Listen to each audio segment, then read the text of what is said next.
Mkiondoka kutoka hapa, ambia habari zako kwa OCBD na DCC. Deputy County Commissioner akikuwa chair ya sub county alete majina ya wenye wanataka hivyo, ikuwe escalated, ikuje ofisi ya IG hapa NPR, wapelekwe tena training, alafu wataweza kujilinda. Pia ninakubaliana kwamba tukiwa bado tunangojea mambo ya ngapu, tunataka sasa tufanye assessment ni chiefs wangapi wangefaa kuwa attached na NPR fulani, alafu hizo ma NPR wakuwe attached na chief, ndio wasaidie hawa kwa mambo ya enforcement kwa sehemu zenye wanatembelea.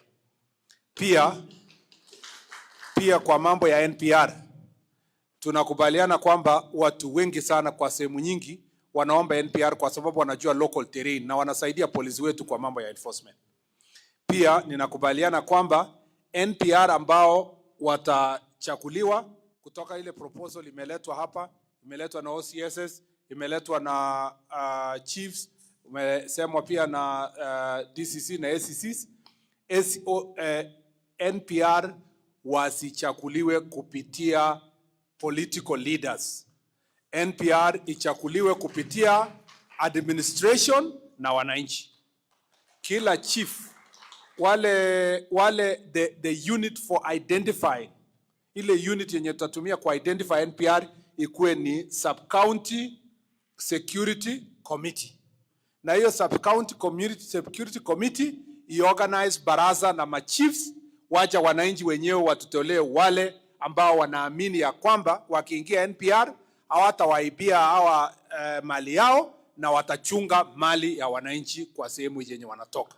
So chiefs na assistant chiefs, sasa mkipata directions kutoka sub county security committee, mnaenda kufanya baraza vile inafanyika. Majina ikiletwa, tunafanya sasa the final ile vetting yenye inafanywa through security systems, kuona records yake, alafu tunamalizia. Mwenye atakuwa amechakuliwa ukuja ground atakuwa mwananchi mwenye atakuwa accountable to the people. Because shida yenye tuko nayo ni kwamba watu wako na allegiance to a political leader or a clan penye anatoka. Mimi nawaomba chiefs wenye wako hapa, kwa sababu ushafika ofisi, haijulikane kama uliproposiwa na clan, kama ulifanya tu interview ukashinda, haijalishi ulikuja aje, lakini tayari kwa ofisi, wewe ni ofisa wa serikali. Usisimamie clan yako, usisimamie jamii yako, usisimamie kaunti yako. Wewe ni ofisa wa serikali, tumikia wananchi wote sawa. Kama wewe uko Marsabit na unafaa kusaidia mwenye wako Samburu, mshikane pamoja, msaidiane. Na mimi nataka hapa, mimi nataka chiefs wenye wako hapa, badilishaneni manamba, kuwa na WhatsApp group yenu, ongea, muelewane, share information. Hiyo ndio itatusaidia sisi tuweze tukuondoa. Let me tell you guys, kwa sababu mimi ni moja yenu. Mimi natoka hii belt, ninajua hii shida. Jameni, usiende ukaenda kulalia clan yako ama community yako. Wacha niwaambie kwa nini. Sisi wote ni victims ya marginalization. Tukiendelea to support violence kwa groups, watoto wetu watoke shule, sisi tutaendelea kubaki nyuma kwa maendeleo. Sehemu zingine za Kenya zinasonga mbele kwa mambo ya maendeleo. Kama kuna mtu wako na haja zaidi ya amani katika sehemu hii, ni wewe ambaye ni chief ama assistant chief, because unatoka hii jamii na unatoka hii community. OCS anaweza kuwa ametoka mbali, amekuja kufanya kazi hapa. Saidiana na yeye, muonyeshe njia, mpatie support. Let us work together to make sure that we get rid of this banditry. Na mimi nitakaa na nyinyi, nitakuwa naenda kidogo narudi, naenda sehemu zingine narudi, mpaka tumalize hii uhasama ya banditry. Because and I am going to be, nitakuwa advocate yenu alizwe, because we deserve level of development just like any part of the country of Kenya. Sio kupukuzana na banditry. Wacha niulize wewe chief, hata hii maneno chiefs wenye wako hapa na assistant chief, unajua wenye wako Nairobi, wenye hawajawahi kuingia hapa, wanafikiria tunaongea kuhusu watu kubwa sana, Goliaths kwa hapa. Si nyinyi mnajua hiyo watoto ni watoto wadogo sana. 14 years, 15 years, 16 years, 17 years, mkubwa. Kuna mwingine tulikuwa totu kwa anaitwa commander 24 years. Sometimes unaona hata wakati ashapigwa amekufa, you feel like crying. Because unajiuliza tulikuwa wapi kama serikali? Na tulikuwa wapi kama community? Mpaka mtoto kama huyu instead of kuwa shule anapebana na bunduki. Alijuaje kubeba bunduki when he's 14 years old? Lazima compassion we must think. Lakini because tunatoka hii community tumezoea, tumesema tu walikuanga hivyo. Sasa sisi maofisa wenye tunakuwa transferred. Mtu mwaka ya kwanza anakuja kabisa na mori anasema nitamaliza hii kitu. Mwaka ya pili kidogo. Mwaka ya tatu ukimuuliza kwa nini hamjaenda kurudisha ng'ombe anasema wanakuanga tu hivyo. Hii dunia tu ilikuwa hivi kutoka 1980s. Sasa wewe unaniuliza ya saa hii na hii ya 1980s ilikuwa hivyo. I want us to avoid the spirit of complacency, yeah, and we together. Ile moto ulikuwa nayo ukitoka kikanjo, ikae kwako ikiwa ina burn in your heart, because as I said, this is a profession that is not a profession per se. It's a calling. It's a service. It's a service to God through people. And I want to request all of us, we work together to make sure this is achieved. Nimekubaliana mambo ya tunasema tumekubaliana mambo ya operation. We will continue working on that. Infrastructure tumekubaliana mambo ya security roads, mambo ya network, mambo ya education. Mimi pia ninadhani kuna chief moja aliongea hapa vizuri sana. Where we can succeed to bring together the two communities. Kama ni kukula mbuzi, kama ni harusi, kama ni nini. Hiyo yenye wanataka kufanya ndio wakae pamoja.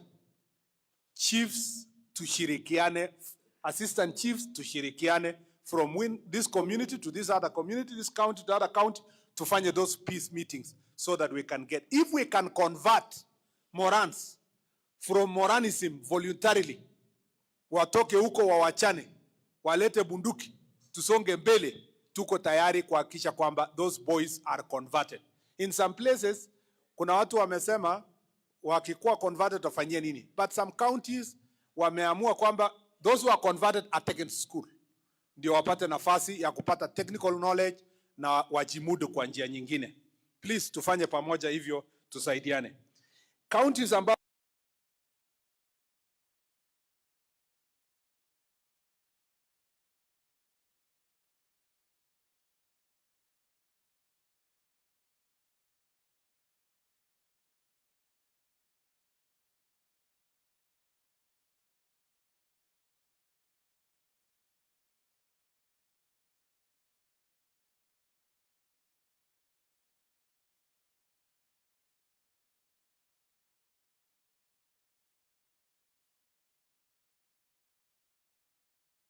kwa NPR hakuna replacement haraka.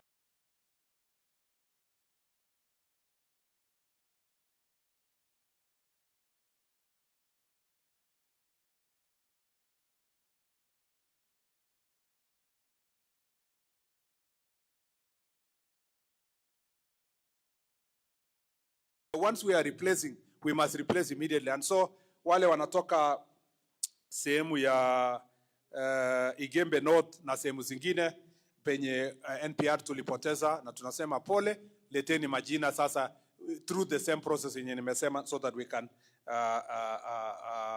make sure that we replace them. Kuna recommendation mzuri sana imesemwa hapa kuhusu conservancies. Ile operation ya juzi yenye ilifanywa with the support of Borana and Lewa. Was it Borana and Lewa? Yeah. Na siku nyingine nilisikia Loisaba. I have agreed with the IG kwamba I will convene a meeting with the leadership of conservancies in Kenya. Ndio tuone how best they can support us. Watusaidie, we work together, because wale ambao wanafanya kazi pale ni NPR. Sisi ndio tume register, but they have a better supervision, they have more resources, they have better vehicles. Yeah. Mimi nataka niseme kweli, I went and I hope Loisaba hawatasikia nimetangaza mambo yao, lakini when I went to Loisaba Conservancy juzi, I went specifically after nilikuja pale Kirimon, nikaenda specifically kuona wanafanya aje. I was very impressed. Nilikuwa nalia, nasema I wish polisi wangu wangekuwa na hii equipment kama hii. Gari iko, CCTV iko, drone iko, na standby aerial support. So we can leverage on the conservancies. Naona nyinyi mnatingiza kusema sasa umejua. Kusema kweli, since these conservancies are doing a very good job, and I want to thank them for the job they are doing here. Hata wale wenye wanaona kwamba serikali haija wa appreciate kwa kazi wanafanya. Mimi nitafanya mkutano na hawa in the next 2 weeks. Ndio tukubaliane wanataka support gani kutoka sisi kama serikali, na mimi pia niwaambie tunataka support gani kutoka the conservancies. They will help us a great deal in sorting out this problem in this area. I believe so. Na kuna suggestion pia kwamba some land yenye iko katikati, these buffer zones around hapa, if the community is willing to turn it to conservancy, we can help them through KWS registration. Tunaweka wanyama ndio ikuwe also a buffer zone. Ile itatusaidia ku deal with this issue of banditry. Mumesema mambo ya drones, nakubaliana, we are working on that. Mambo ya network, mambo ya risk allowance, mambo ya vehicles and mobility. I have taken note of the same. Same ambazo asina NPR, we are going to do the assessment. I think it is important that RCs wote, you coordinate an assessment and give us an objective assessment, the areas you think there is a gap. Ya mambo ya NPR. Then now NPS, because you are already chairing a meeting where the county commanders wako. Once you make those suggestions on those corners, let us see the numbers across. Inakuwa ni ngapi? It will lead to how many numbers across the region, so that then we can sit down, National Police Service can sit down and we sit with them to agree what kind of budget can we get ndio tuhakikishe this NPR is in place. And then mumesema pia operationalization ya administrative units. Kuna divisions, locations, sub-counties. I will make sure that that is done. Nitangangana na hiyo kuhakikisha imefanyika. Mumesema mambo ya NPR vetting. Vetting afresh ya some of the NPR in some of these counties, particularly where we think they are in criminal activities. Nimekubaliana. And I appreciate the varying kidogo niliambiwa hapa. Vetting sio ati nikisema chief na assistant chief, I am assuming anafanya through barasa. That is why the county security committee should supervise, should have overall supervision to make sure that wananchi, public participation imewekwa kwa hiring ya our NPR, so that the community can identify people of good character that can be made to become the NPR. There is something that is really bothering everybody, and it's been raised here. Beyond trying to do operation, we still need to do a very good job. Tujue mambo mawili. Number one, nani hao wananunua hii ng'ombe? Who are the buyers of these animals? Goats, cows, all these livestock that are stolen. We must get them. And hiyo sasa, secretary wa security committees, hiyo ndio tunawategemea kuhakikisha tumepata hiyo information. Na tukipata, the rest of the security team, DCI, tunataka hao washikwe. Those people to be arrested wenye wananunua hiyo ng'ombe, and they are buying intentionally. Na wanabuy kwa their own standby kuhakikisha ati wamenunua. Number two, where are the guns coming from? Wajana na mwenye ni nani huyo anatleta? Who is selling? Who are the main traders ya guns? Again, DCI wakipatikana shughulikia.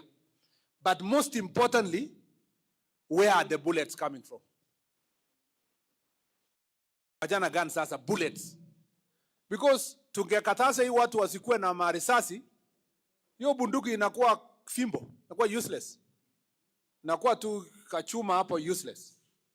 We need to go for those who are actually selling their munitions. Whether they are police officers, whether they are traffickers who buy from across the country, out of the country, or whether they are tradesmen, how do they access it? And particularly, how do you access bullets ambayo inauzwa in a restricted manner? It's not even sold to everybody. It is distributed to police officers and sold to a few people who have licensed guns. Nani hawa wana distribute? We need to think more, and I appreciate your presentation on the same.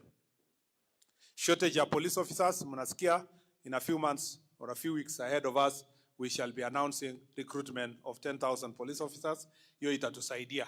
Na tumekubaliana pia, most of the officers who are in operation areas, nimeambiwa mpaka kwa police station leo, OCS ameniambia kwamba hii tabia ya kutuma mtu huku region yetu ati ni punishment, ati amelewa, amekula ng'ombe ya mtu, ati ni kichwa ngumu. Sasa anatumwa huku, wanakutana wote kutoka sehemu tofauti ya Kenya. So uko na polisi 50 kwa station, lakini mwenye anaweza kazi ni watu 5. We have agreed, DIG, that this is not going to be a punishment region. Proper officers will send here. Asante sana. Na nimeona you are very good officers, OCSs. OCSs wako wazuri. Nimeona vile wanaongea wako sawa. I hope wanafanya kazi vile wanaongea.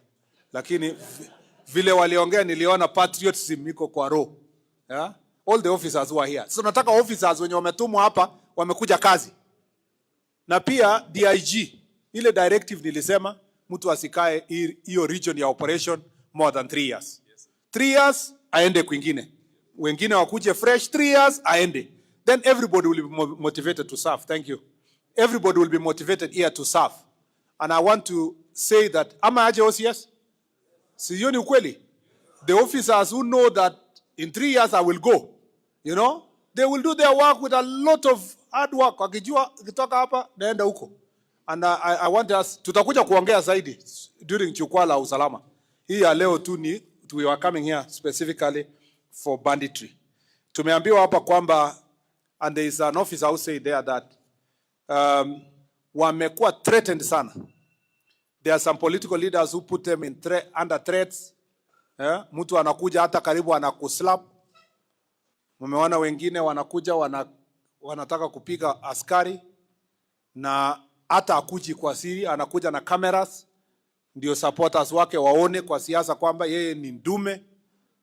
Amenyang'anya hata polisi ile fimbo yake alikuwa nayo, na anamwambia polisi to the face, niko na bunduki yenye iko hatari kuliko yako. I am sorry. I want to tell my officers, I feel very embarrassed kuona kwamba you are actually being abused instead of being appreciated kwa ile sacrifice wanafanya kama polisi.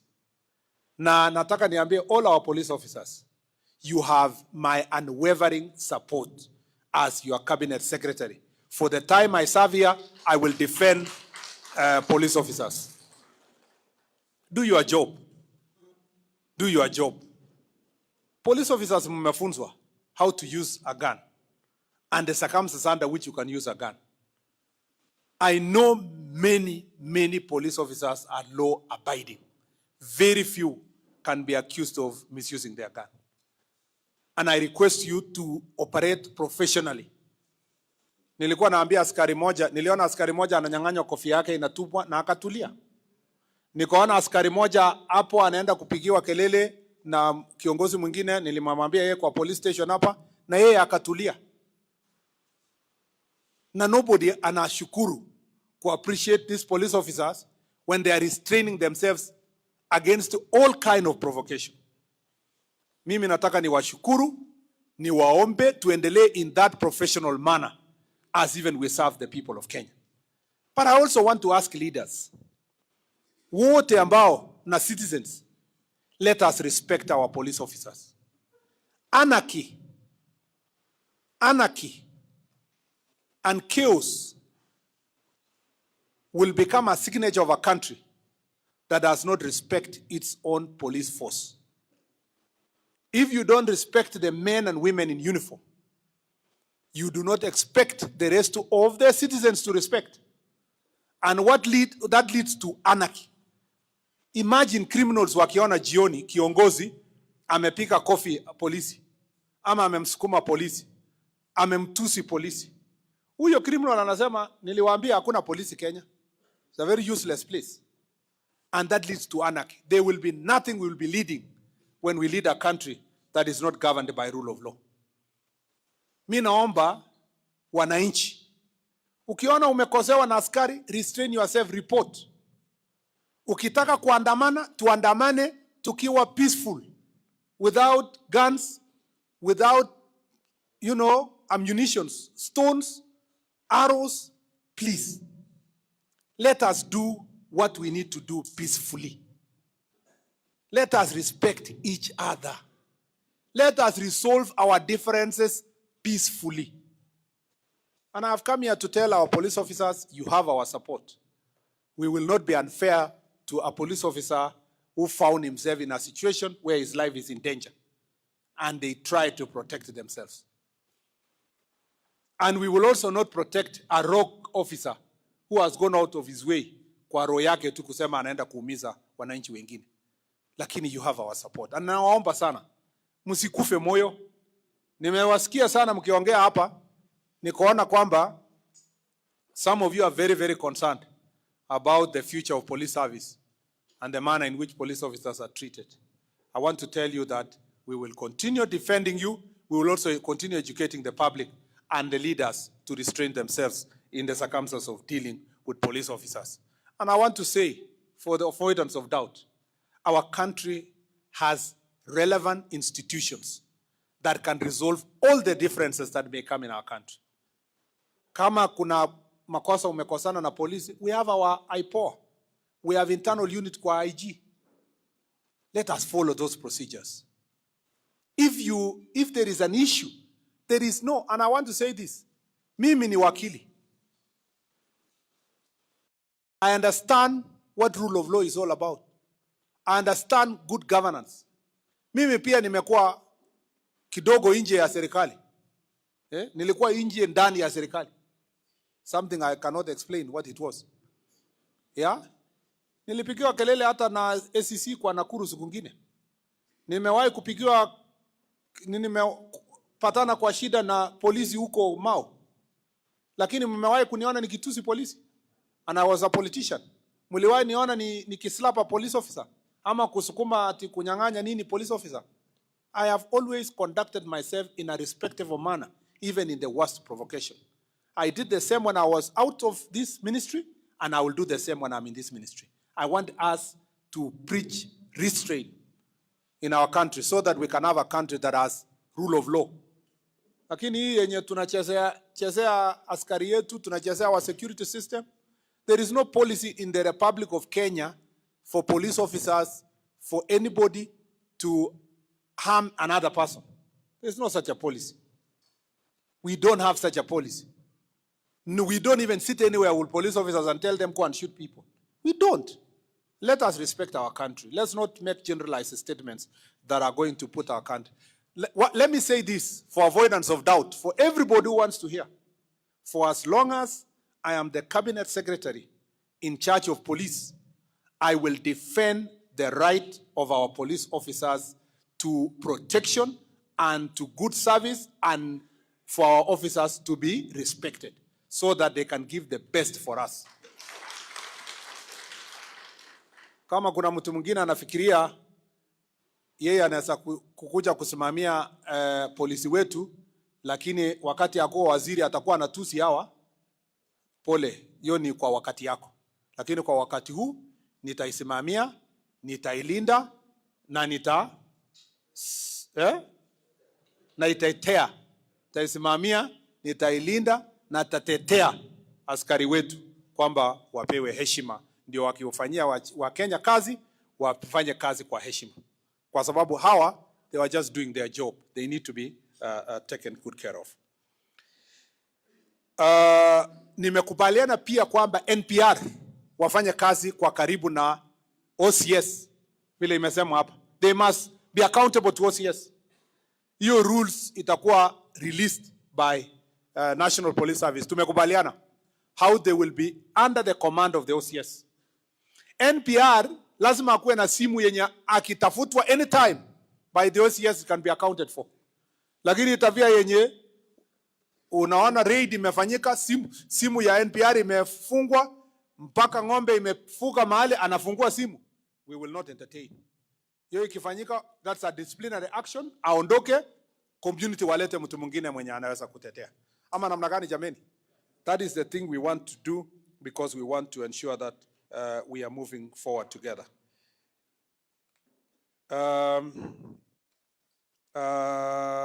Wale mambo ingine nimesema, mmesema kotini pia. Nakubaliana na nyinyi. Through the Court Users Association, I hope Regional Commission na County Commissioners mtafanya kazi na judiciary. Pia sisi tutawaambia kwamba hii kitu yenye mtu ameletwa kabisa, suspect ya bunduki, alafu anaachiliwa. Wewe unaachilia aende community, aende akae na nani? So you are putting all the witnesses in danger. Yeah? You are putting everybody in danger. The police, the judiciary needs to work with us as we deal with these issues. Kuna SCC moja aliniambia huko Makueni, ati siku moja alishika mtu kwa banki, of course with the security people, ameshika, wamepeleka kotini. Fika kotini, alikuwa anangojea ati atapata punishment kubwa. Ule magistrate akamwambia, huyu sasa nimekufunga wewe kwa kifungo cha ya nje, inaitwa kifungo ya nje ama what in Kiswahili, CSO, ile ya community service. Na akamwambia basi enda ufanye kazi kwa kukata nyasi kwa SCC. So SCC anasema sasa wananchi wakaona, ala, ule jamaa tulimshika kwa bangi, badala ya SCC kuenda kupeleka yeye afungwe, ameenda kupeleka amfanyie kazi kwa nyumbani yake. Sasa unajua rumors inaanzia hapa, inasema anakata nyasi. By the time inafika next village wanasema ati anapigia chakula SCC. Ako kwa SCC anapiga chakula. Sasa wananchi wanasema kuna haja hata ya kufanya hii kazi. So we need judiciary to help us to make sure that we are dealing with this issue and dealing it well.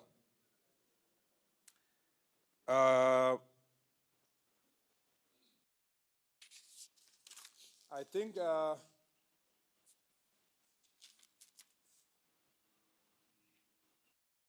umesema mambo mengi. Formed up units, NPR should not be politicized. Umesema special units yenye mumeomba, hakuna haja niseme hapa, kila mtu akisikia. Umesema inahitajika kwa sehemu fulani kufanya kazi hiyo.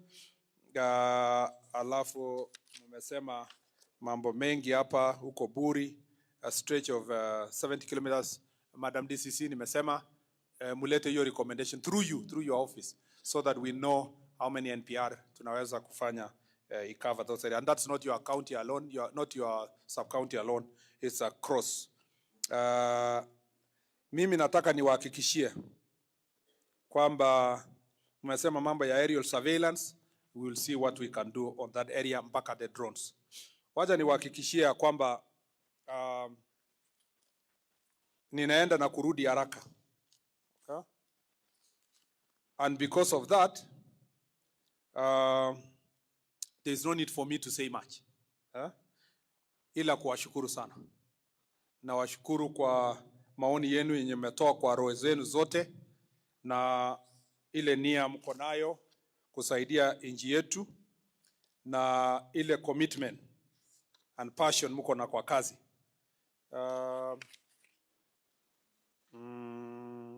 Yeah, very good. I think I have exhausted all those questions.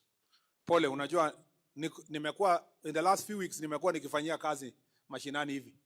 Mliona hata mkiongea nilikuwa na edit niko hapa na edit statement ya kwenda bunge yenye ilitakana kusomekane kwa bunge this afternoon, ndio nisizame huko tena nilimwe huko kwa bunge.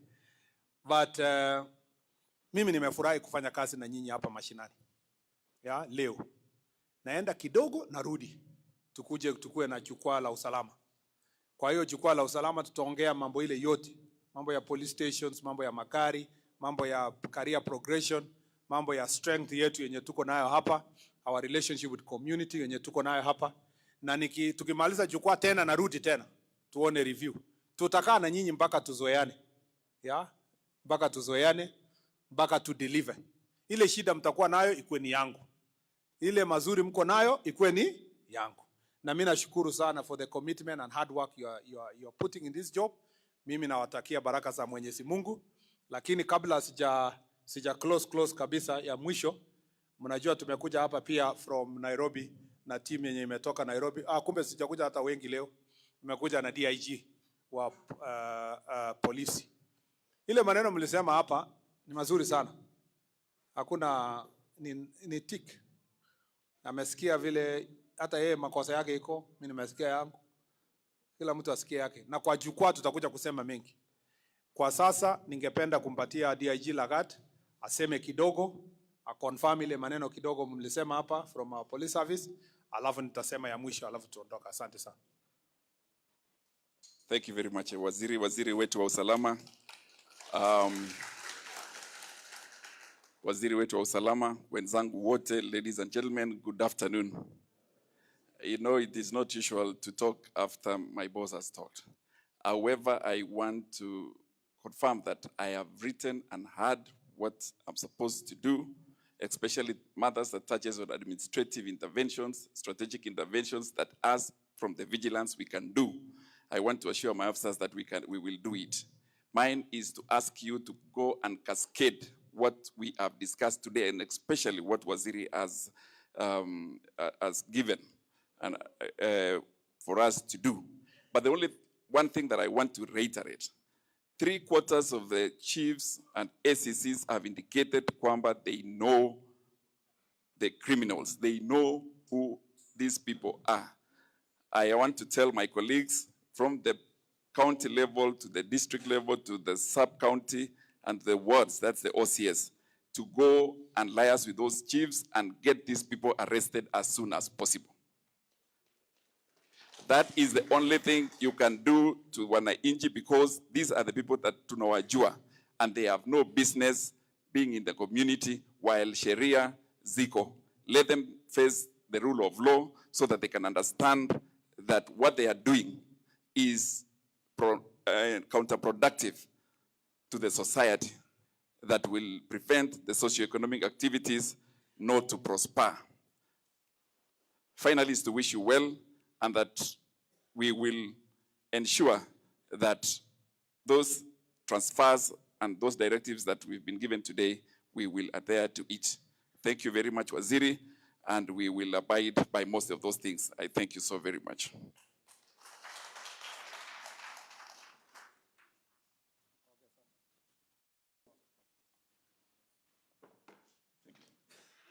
Pigeni makofi DIG. Tutatembea namna hii sisi wote mpaka maneno ikuwe sawa, si ndio? So I look forward to coming back here. Thank you very much. Na nyinyi watu wa picha na nini, kwaheri sasa. Asanteni sana. You've done a very good job. Pigia hao makofi. Yes.